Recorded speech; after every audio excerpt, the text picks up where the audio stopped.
عاشورہ کا روزہ 10ویں تاریخ کا روزہ، جب آپ سے اس دن کے روزے کے بارے میں پوچھا گیا تو آپ نے فرمایا یہ روزہ گزرے ہوئے ایک سال کے گناہوں کا کفارہ بن جاتا ہے،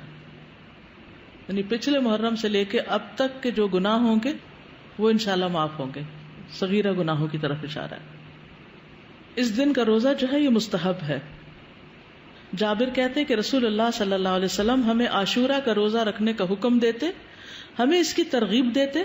اور اس موقع پر ہماری نگرانی فرماتے، یعنی رکھا ہے کہ نہیں۔ اس کے بعد جب رمضان کے روزے فرض کر دیے گئے تو آپ نے ہمیں نہ حکم دیا نہ منع کیا اور نہ اس موقع پر ہماری نگرانی کی، یعنی نفلی روزہ ہو گیا، مستحب ہو گیا۔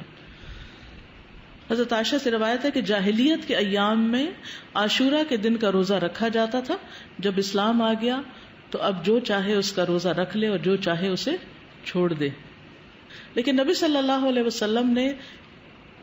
2 دن کے روزے کا ارادہ کیا، یعنی 9 اور 10 کا۔ عبداللہ بن عباس کہتے ہیں جب رسول اللہ صلی اللہ علیہ وسلم نے یوم عاشورہ کا روزہ رکھا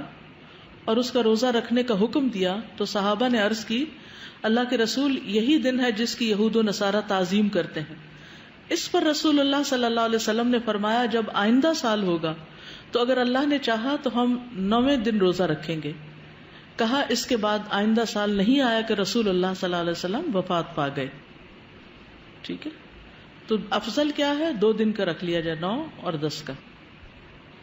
اور 9 محرم جو ہے بعض کے نزدیک 9 اور بعض 10 دونوں کو عاشورہ کا دن بھی کہا جاتا ہے۔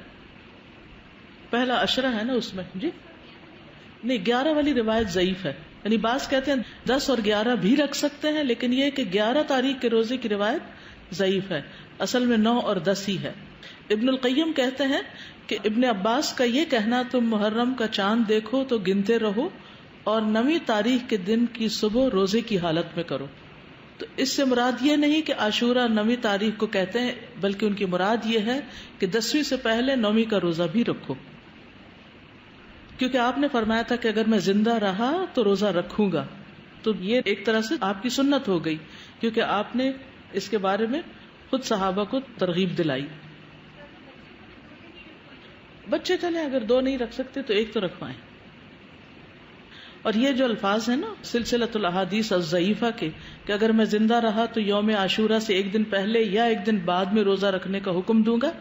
یہ روایت ان الفاظ سے منکر ہے، یعنی اس کا انکار کیا گیا ہے، اس کی سند ضعیف ہے۔ اسی طرح ابن عباس کا بھی ایک قول ہے جو نبی صلی اللہ علیہ وسلم سے وہ روایت کرتے ہیں کہ آپ نے فرمایا یہود کی مخالفت کرو اس طرح کہ 1 دن پہلے یا بعد کا روزہ رکھو، تو اس کی سند ضعیف ہے، تو اس لیے بعد والا نہیں۔ ابن تیمیہ رحمہ اللہ کہتے ہیں صحیح بات تو یہ ہے کہ 9 اور 10 دنوں کا روزہ رکھنا مستحب ہے، کیونکہ آپ کا آخری حکم یہی تھا کہ اگر میں اگلے سال زندہ رہا تو 9ویں کا بھی ساتھ رکھوں گا۔ تو زیادہ افضل کیا ہے؟ ویسے تو پورے مہینے میں روزے رکھ سکتے ہیں، آپ چاہیں تو 11ویں کا ساتھ رکھ لیں،